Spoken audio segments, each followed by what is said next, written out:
MTN SME Hub. Link to growth. Link to success. Link to the ultimate resource for business advice and insights.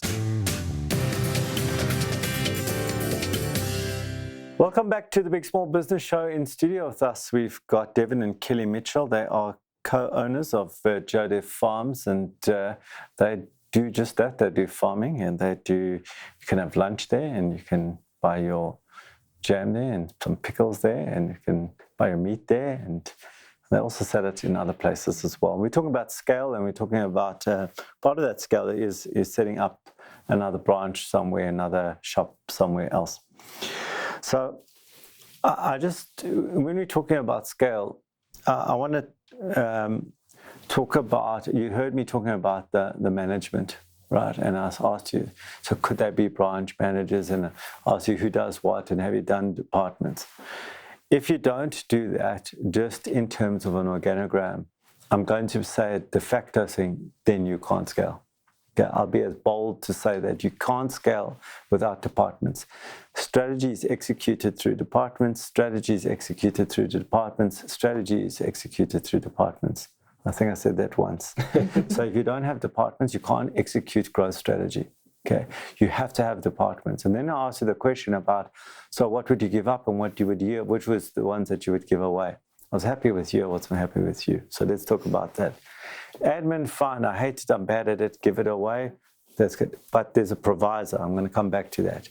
You spoke about marketing and perhaps sales. Never give up sales. Okay, you have to be the primary salesperson in the business, the primary marketer, and the primary person, and I say you plural, in terms of managing distribution. In other words, all the other stores and where you are found, whether it's through other retailers or online or however you distribute your products or services, you have to be in control of those three things. Those are what we call critical competencies: sales, marketing, and distribution. And on top of logistics, so where you are distributed. So that's the last three things that you give up. Okay, so admin, great. You can't do that, right? So then now it's about, as you're starting to grow, the thinking is, okay, if Allon said that those three I can't give up, and those are the last three things that I need to control, then what are the other departments that I need to think about? Who's the next person in that department? And then you're going to say, but that's going to cost money. Okay, right. So the thinking around scale is that what triggers that person? At what point? So what is it first? So you design the thing and say, okay, this department, let's call it ops. Okay, this department is going, we need to get a head of ops. Okay, or the head of finance, or the head of whatever the case may be, but not sales and marketing and distribution. Okay, so we're going to get this person on a trigger. And the trigger is a GP number. At a certain gross profit growth, at that point, we take the plunge to do that. And why I say that you need to so boldly is because if you don't do that, if you will never make the jump. So you have got to commit to growth.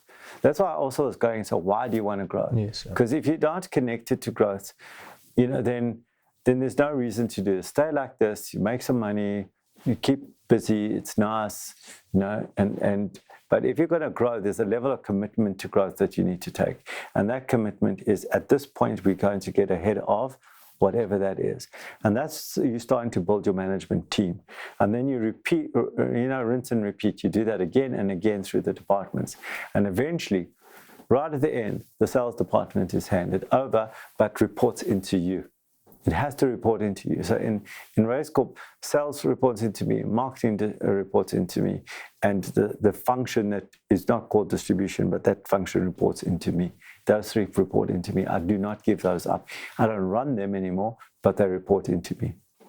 So that's your first journey. Set the structure, decide the sequence of what you're going to give away and when. Those are the triggers, and commit. Right.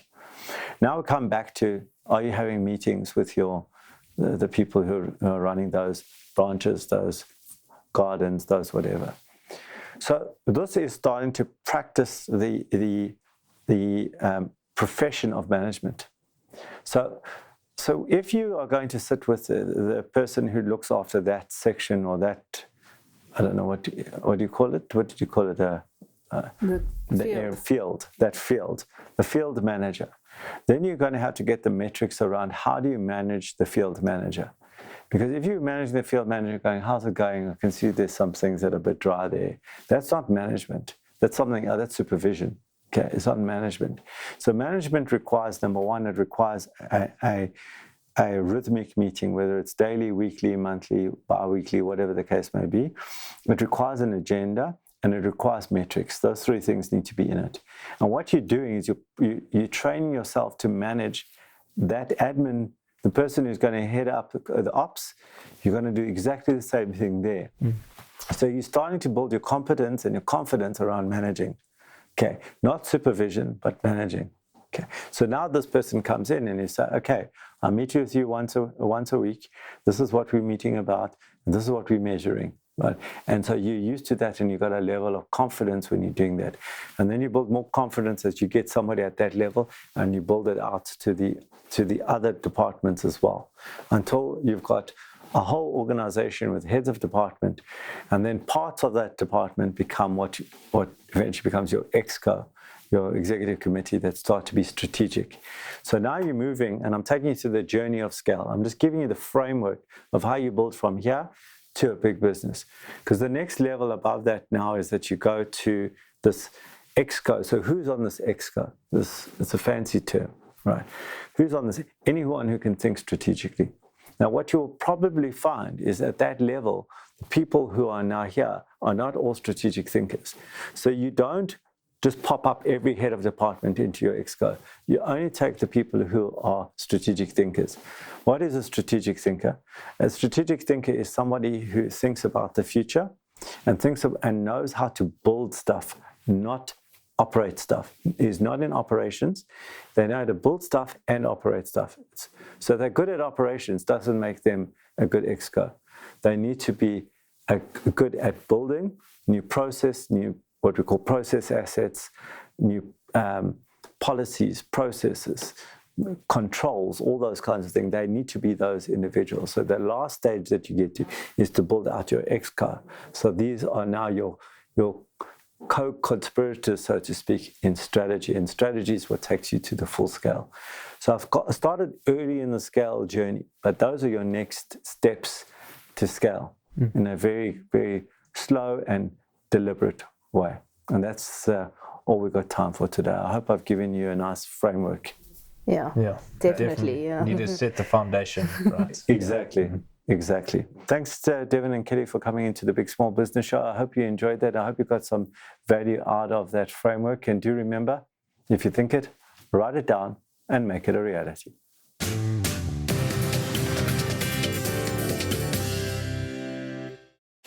The Big Small Business Show, proudly sponsored by MTN Business.